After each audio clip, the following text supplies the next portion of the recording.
The night was perfect. André adjusted his jacket as he walked toward the elegant restaurant, whose luxurious lights reflected off the cobblestone sidewalks. He took a deep breath, feeling satisfied to be celebrating a personal achievement that represented years of hard work. Each step to the entrance seemed heavy with the promise of a special moment. As soon as he crossed the impressive glass doors, a subtle silence fell over the dining room, as if the air had been sucked out of everyone's lungs. Eyes turned to him, some curious, others indifferent, but many judgmental. André felt the weight of those looks. He smiled politely, pretending not to notice, and walked to the reception. "Good evening. I have a reservation for one," he said, keeping his tone calm and courteous. The receptionist, a blonde woman with a stiff expression, looked him up and down before responding coldly. "Your name, sir?" she asked, her eyes glued to a tablet. "André Silva." She frowned, dramatically scrolling through the screen as if looking for something she did not want to find. "We don't have a reservation under that name." André felt a wave of embarrassment rise, but kept his composure. "I'm sure I made the reservation. Could you please check again?" "Sir, we maintain a specific standard for our clientele here." "Perhaps you are mistaken about the type of establishment this is." Her tone was dry, each word seemingly chosen to chip away at his dignity. André opened his mouth to respond, but a muffled laugh echoed behind him. A group of patrons, clearly listening in, laughed, enjoying the humiliation. André's face burned, his heart beating faster. Before he could press further, a manager appeared next to the receptionist, looking annoyed by the commotion. He studied André, frowning. "Is there a problem, miss?" "This man claims to have a reservation," she replied, with a hint of scorn. The manager narrowed his eyes at André. "Are you sure you're in the right place?" Those words, laden with presumption and contempt, made André's stomach twist. He knew exactly what was happening. The veiled, institutionalized racism, the kind that pretended to be superiority, was now on full display. He took a deep breath, not wanting to make a bigger scene. "No, I'm in the right place," he replied firmly. "I'm afraid you will have to leave," the manager said, barely concealing his disdain. "We cannot accommodate your request." As he heard those words, a middle-aged man from the group of onlookers, dressed in an expensive suit, released another laugh. "Let him be. They always try to move up." The laughs that followed stung like daggers. André held back his anger.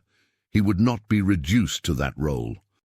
Silently, with his head held high and eyes fixed ahead, he turned and walked out, the laughter fading with every step he took away. When he reached the street, he felt the weight of the world on his shoulders. He looked around, the city lights shining indifferently at what had just transpired. But within him, something had changed, a mix of pain and a spark of determination. He knew he would not let that humiliation go unanswered. As André walked through the city that night, each step echoed the memories of his journey up to that moment. He thought back to where it all began, a small, impoverished neighborhood where life offered little to those born with his skin color. From an early age, he had understood the weight of prejudice and discrimination. While other children worried only about play, André worried about surviving and proving his worth. His father, a strong and hard-working man, often said, "Never let anyone make you feel less than you are." Those words became his mantra. Despite the hardships, André never backed down. At school, he was one of the few black students and felt the burden of judgmental eyes. He knew he would have to excel at everything just to be acknowledged. The challenges were constant.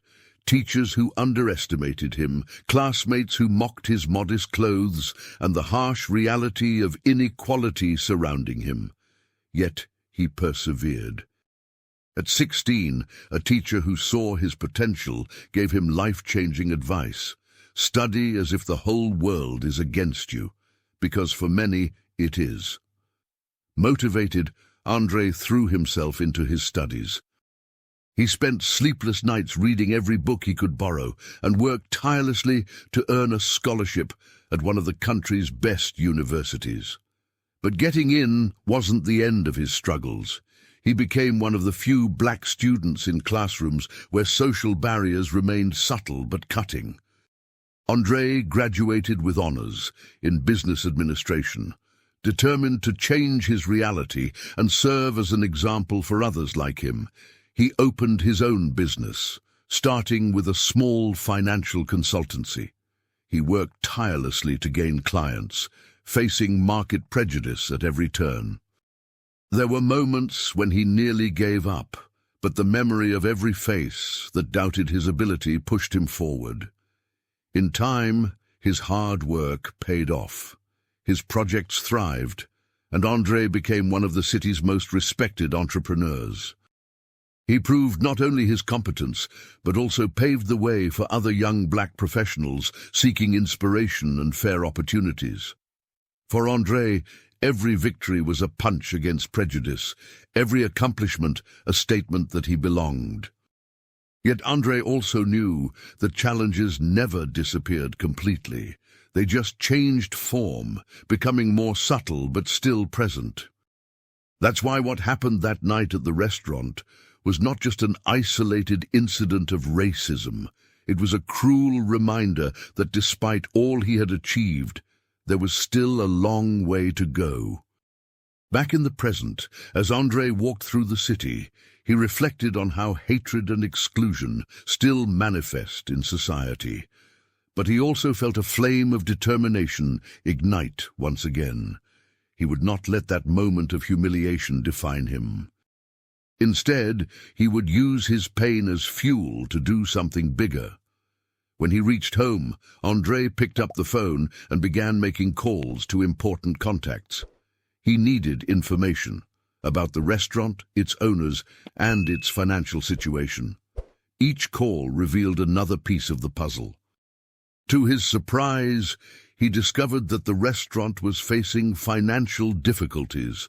The opportunity to strike back at the prejudice he had faced was right in front of him. That night, as he looked at his reflection in the mirror, he promised himself to turn his pain into power. He would turn that place into more than just a bitter memory. What began as a moment of humiliation would become the catalyst for something far greater, and André was more determined than ever to make it happen. That night, André's sleep was restless, almost non-existent. As the hours passed, he replayed every second of the humiliation he experienced at the restaurant. The manager's face, the contemptuous looks of the patrons, the cruel laughter, all of it echoed incessantly in his mind. But with each replay, the pain gave way to something stronger, a desire for change. Just before dawn, he got up and walked to his apartment window.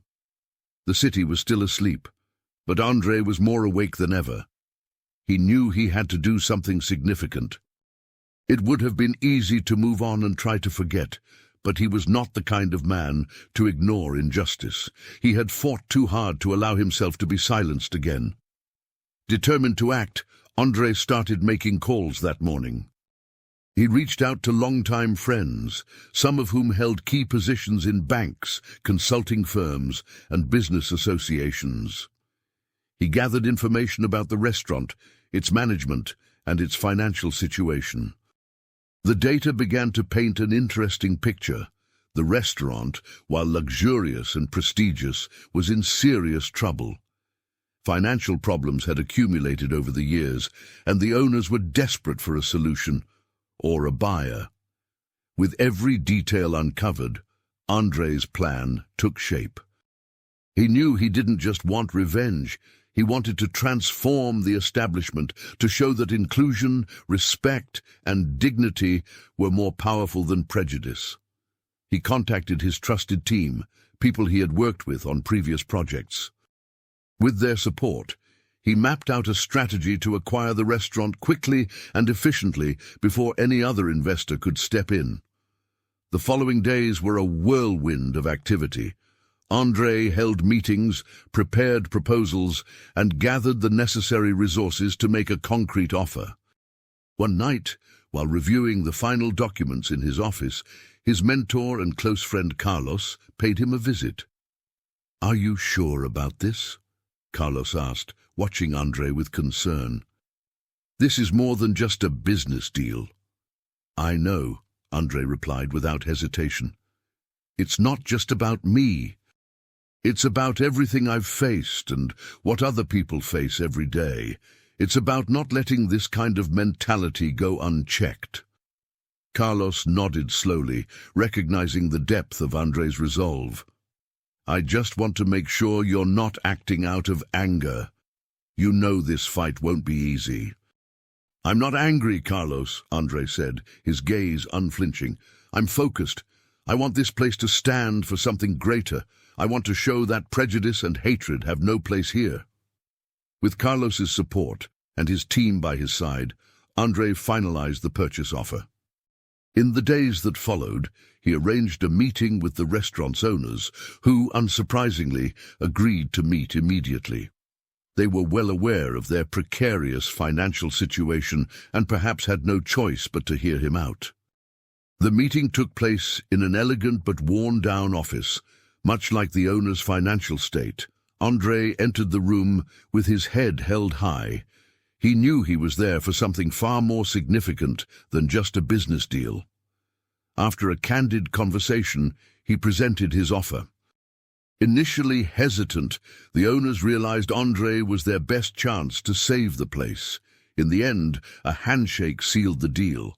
The next day, as the papers were signed, André felt a mix of emotions: pride, relief, and the awareness that the real battle was just beginning. He was now the new owner of the restaurant. The same place that had humiliated him was now under his command.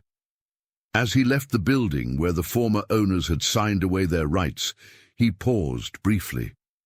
The cold wind blew, but André felt the warmth of determination in his chest.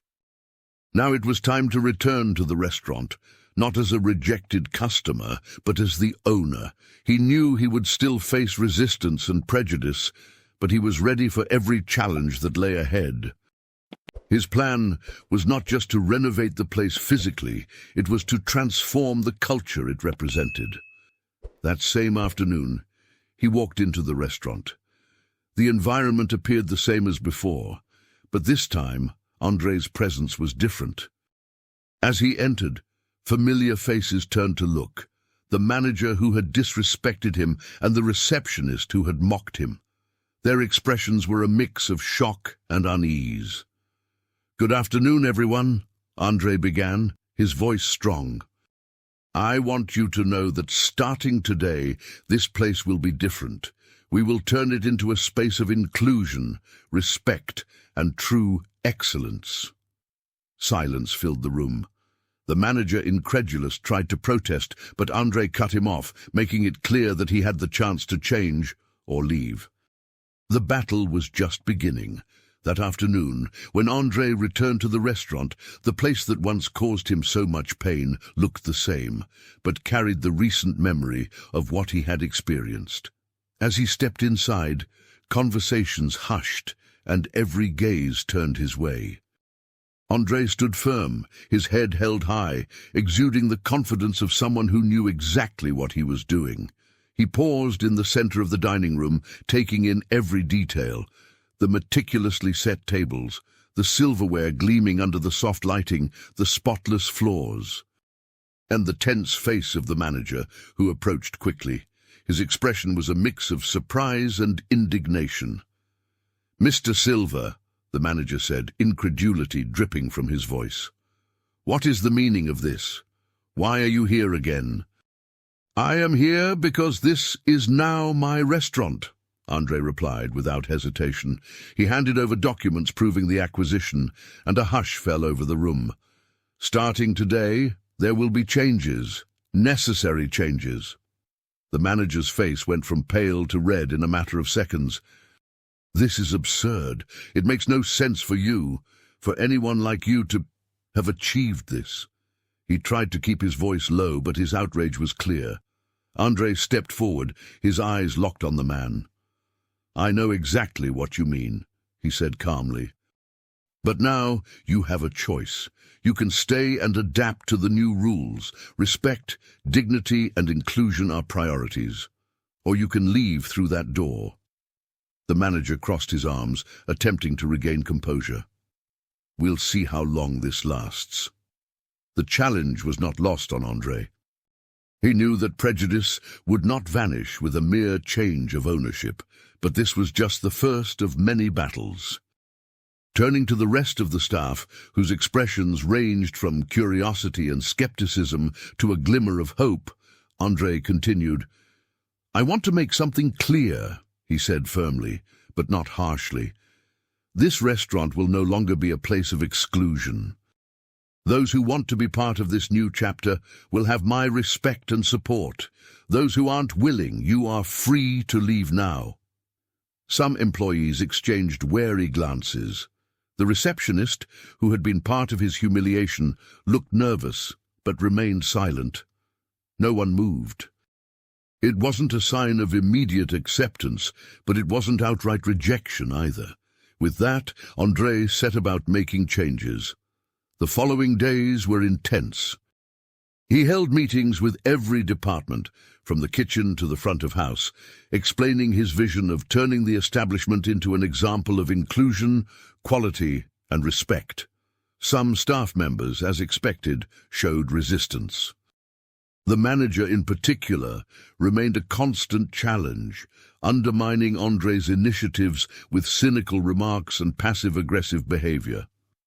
In one of the tensest moments, André confronted him in front of other staff members. "If you don't believe in what we're building, you are free to leave," he said, his voice steady but weary. The manager, humiliated, tried to defend himself, but realized he was at a disadvantage. "You'll see," the manager muttered as he left the room. Transforming the restaurant would not be an easy task, and André knew that from the start. Resistance quickly surfaced in many forms. Some employees, particularly those most comfortable with the old culture, began showing their dissatisfaction with the changes. There were work delays, tasks deliberately done poorly, and hushed conversations meant to undermine his efforts. The greatest challenge, however, continued to be the manager. Although he had not left the job, his behavior was problematic. Passive-aggressive, he often undermined André's instructions, spoke poorly about the new policies to the staff, and fostered a toxic atmosphere. André knew he would have to deal with this soon, but decided to focus on something more important for the moment: winning over the rest of the team. André started weekly meetings with the staff, creating space for everyone to voice their concerns and ideas. These conversations were often difficult, marked by distrust and even hostility.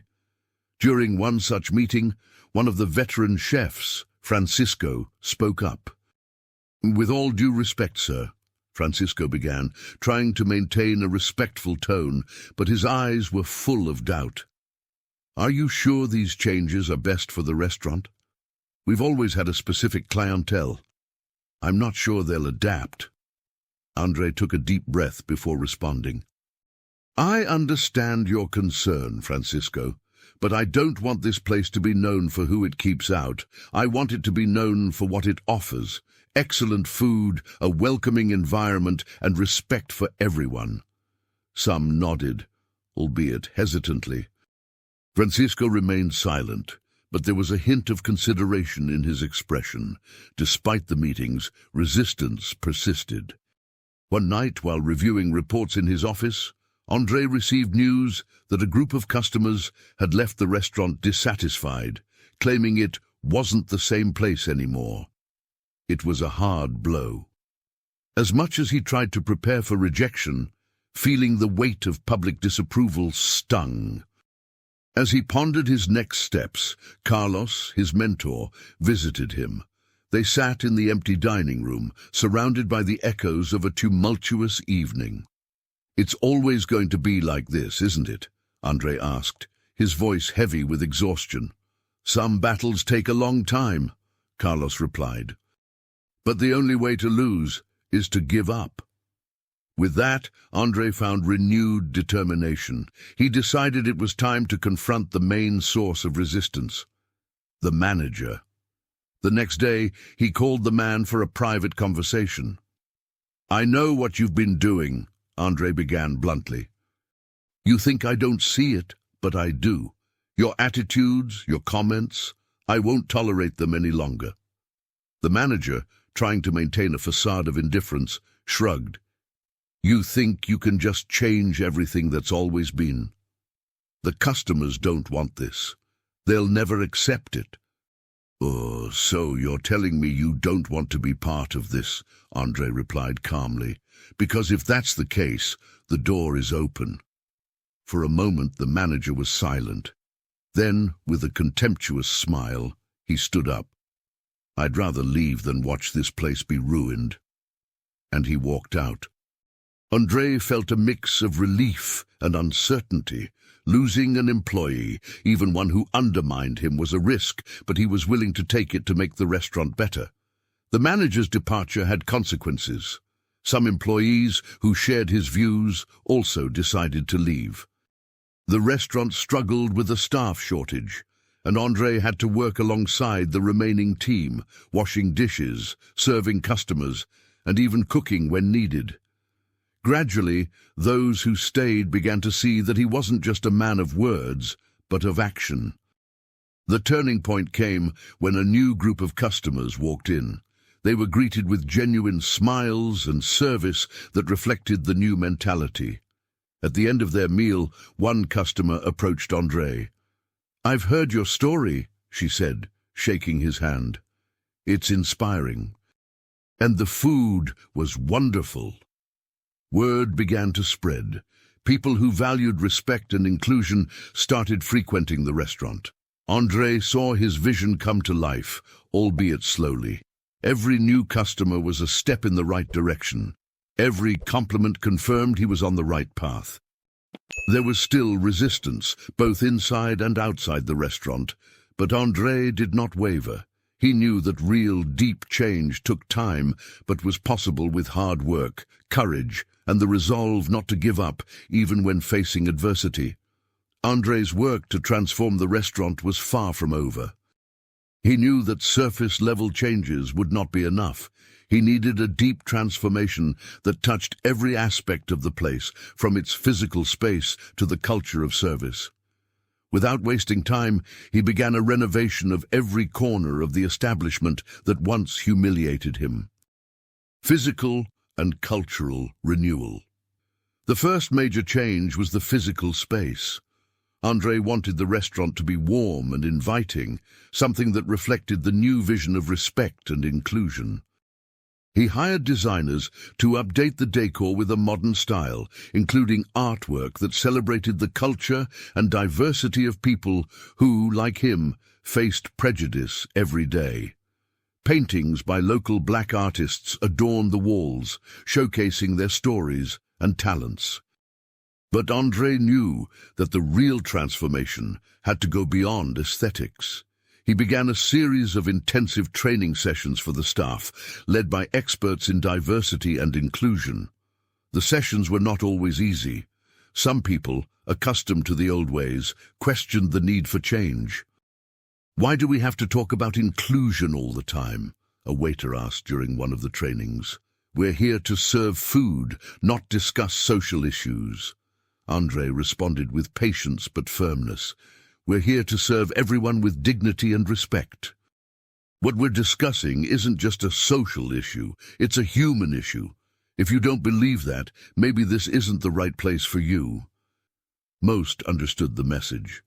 A few left, but the team that remained began showing signs of change. Over time, the initial resistance gave way to gradual acceptance. Andrei was transforming not just the restaurant, but also the people around him. Community connection. One of Andrei's priorities was to build a strong connection with the local community. He began hosting themed nights at the restaurant, celebrating diverse cultures. One night was dedicated to African cuisine, another to contemporary black music. He invited local artists to perform, creating a space where people could share their stories and cultures. Slowly, the restaurant became more than just a place for meals. It became a gathering place for the community, a symbol of resilience and renewal. This impact did not go unnoticed. Local newspapers began covering the restaurant's transformation, highlighting André's work. He was interviewed multiple times, sharing his vision and commitment to change. This brought in new customers, people who came not only for the food, but for what the place represented. External resistance and new challenges. However, with the restaurant's growth came a new wave of challenges. There were those who refused to accept the changes. One night, while the restaurant was bustling, a group of customers known for their conservative and prejudiced views entered. They made a point of speaking loudly, disparaging the new policies of the restaurant. André, who was supervising the dining room, watched them closely. He knew this was an opportunity to show that things had truly changed. When one of the customers made a derogatory comment to a waiter, André intervened. "Gentlemen, this is a place of respect. If you can't behave civilly, I will have to ask you to leave." One of them laughed, mocking the command. "You think you have the right to kick us out?" "I do, and more importantly, it is my duty to ensure everyone here is respected." Silence fell. The group realized things had changed. Reluctantly, they stood up and left, muttering insults, but the impact was clear to everyone in the restaurant. André had demonstrated that he would not back down from prejudice.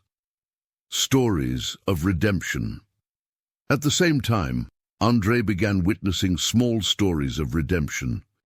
One employee, Roberto, who initially resisted the changes, approached him after one of the training sessions.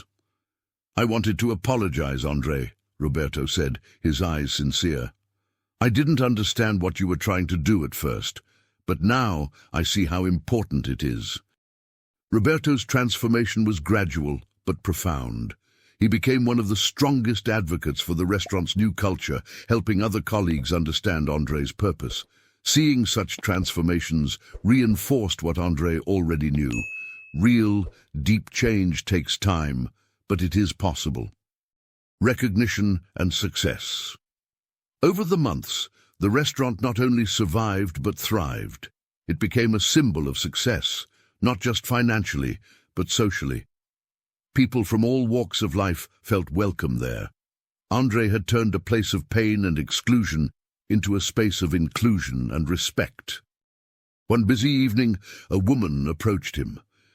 "Thank you for creating this space," she said, tears in her eyes. "I never thought I could dine somewhere like this and feel at home." Those words, more than any profit or recognition, showed André that he was on the right path. The months of hard work were beginning to bear fruit, but André knew that the battle was not entirely won. Although the restaurant had become a welcoming and prosperous space, challenges remained. Silent resistance still lingered among some employees and patrons.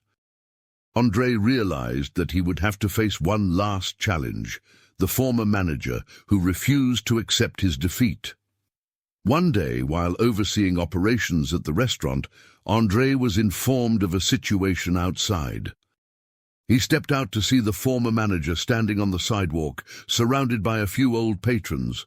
They were protesting, claiming the restaurant had lost its essence and was no longer the same place.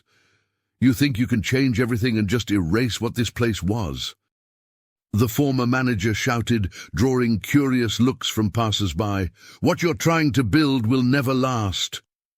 André felt anger rise but took a deep breath. He knew he couldn't respond with violence or hate. He needed to show that it was possible to overcome prejudice with dignity. "You're right," he replied, his voice firm yet calm. "What I'm trying to build isn't easy, and it may not be accepted by everyone, but it's necessary. This place needed to change. It needed to be a place where everyone could be respected, without exception. The former manager shook his head in disdain. This is a delusion. If it is, then I'd rather fight for that delusion, Andre answered. I'd rather believe we can be better than accept what was before. The exchange drew the attention of employees, customers, and people on the street. Some began to clap, others stood silent, reflecting on what they saw and heard. The former manager realized he had lost control of the situation. With one last contemptuous look, he turned away and left, taking with him those who opposed the changes. But Andre knew this victory represented far more than a confrontation won. It was a milestone, proving that he and everyone who believed in transformation were on the right path. Consolidation and legacy over time, the restaurant became a true symbol of inclusion and excellence. Andre continued to invest in his team, providing training, benefits, and opportunities for growth. He hired people who, like him, had faced hardship and discrimination. The restaurant became more than a workplace. It was a place of belonging and growth. Community events became a regular occurrence. The restaurant turned into a gathering place, a space where stories of overcoming adversity were celebrated. Andre received awards and public recognition, but for him, the greatest reward was seeing the impact of his work on the lives around him. Final reflection from Andre 1. Quiet night. When business had slowed down, Andre sat at one of the tables, looking around. He thought about everything he had faced since the night he was humiliated in that same place. Every tear, every moment of doubt, and every battle fought was worth it. He realized that true power lay not in fighting back with hate, but in turning pain into something positive and lasting. Carlos, his mentor and friend, joined him, observing the vibrant and diverse crowd. "You've done something incredible here, Andre," he said, pride evident in his voice. "I didn't do it alone," Andre replied humbly. "Every person who believed in me, every customer who returned, every employee who decided to change, we all did this together." "That's true," Carlos agreed, "but it all started with your courage." Andre sat in silence for a moment, absorbing the words. He knew there would still be challenges ahead. Prejudice would never disappear entirely, but he also knew that as long as people were willing to fight for a better world, there would always be hope. Standing up, he took one last look around, seeing familiar faces and new customers entering. The restaurant was now a reflection of his struggle, a place where everyone was welcome. And at that moment, Andre knew he had fulfilled the promise he made to himself, to turn pain into power, prejudice into opportunity, and show that everyone deserves respect and dignity. Andre's story is more than a personal journey of overcoming obstacles. It is a testament to how pain and humiliation can be transformed into strength and positive impact. His journey reminds us that the barriers imposed by prejudice and intolerance can be dismantled through courage, determination, and a vision for change. He chose not to retaliate with hatred, but to turn the place of his humiliation into a symbol of respect, inclusion, and hope. May we carry Andre's message in our hearts and actions, fight for respect, turn pain into opportunity, and believe that every step in the right direction makes a difference.